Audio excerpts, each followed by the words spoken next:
Hello, welcome to my Son de Framp. Today's mukbang, I have peaches and I made donors and I have orange drink. So I have some news updates.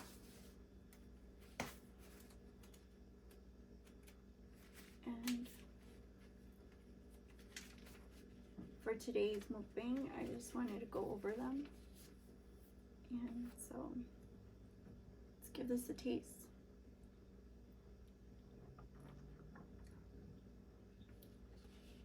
Pretty good.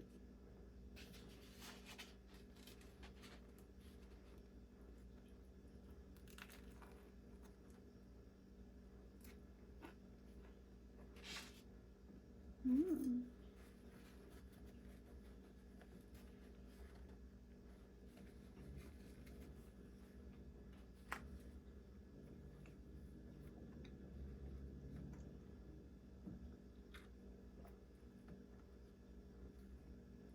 So, I guess I wanted to read it off, but I should give you the whole backstory about. So, if you remember last year,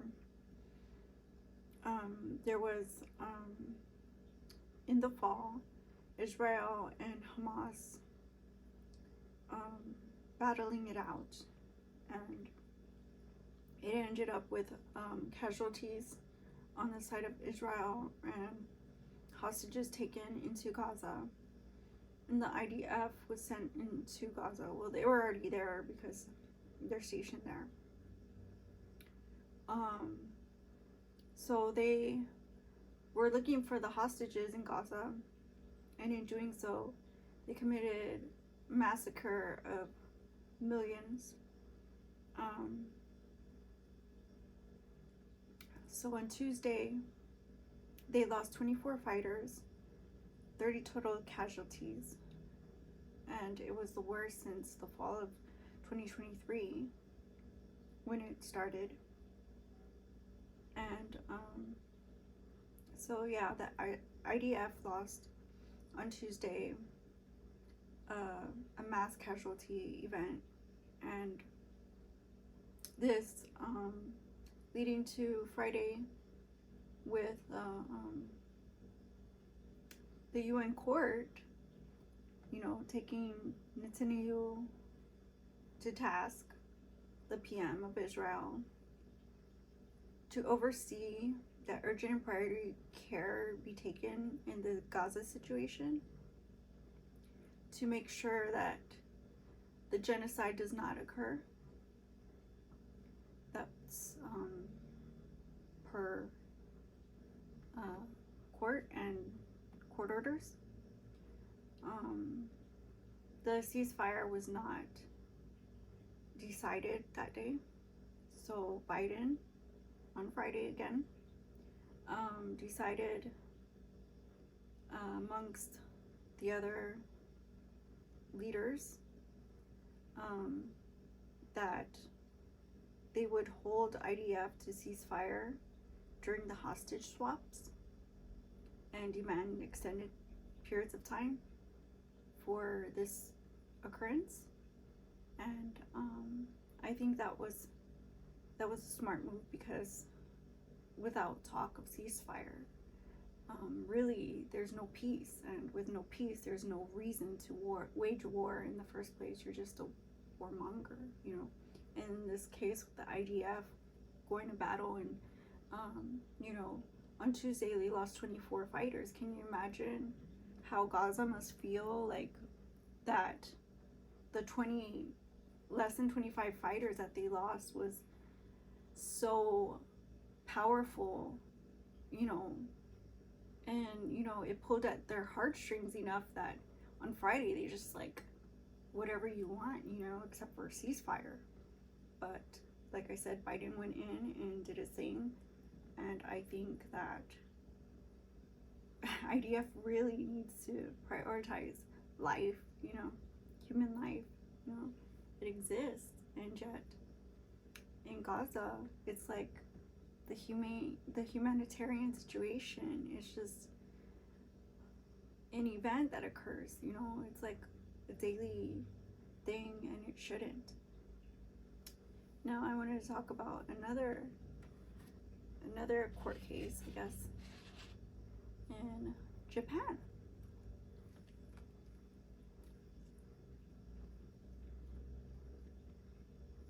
Mm-hmm.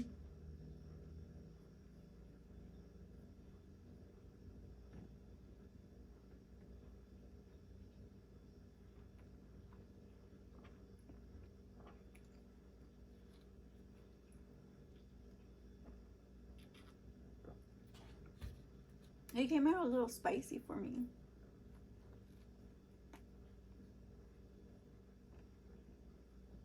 Mm-hmm.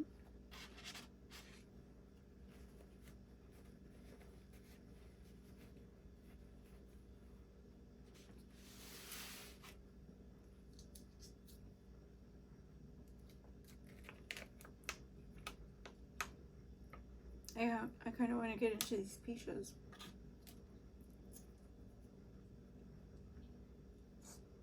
Mm. So, I wrote Shinju Aoba.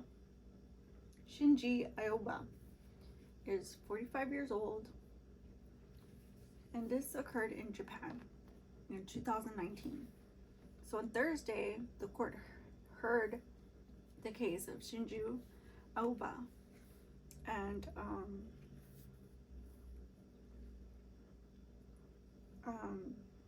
I don't believe I wrote down the name of. I didn't write down the name of the anime. It's an anime studio, but the anime studio that suffered from this event, the loss in this event, Aoba barged into, and he barged into it for the act of arson, igniting the building. 30 succumbed to death through the fire itself, and 6 suffered smoke inhalation, and that's how they died. Aoba was caught in the blaze. He was left in a coma. He had dozens of surgeries, and he uses a wheelchair now. Ever since he was released from the hospital, he was imprisoned. Now, like I said, he was heard on Thursday and found guilty.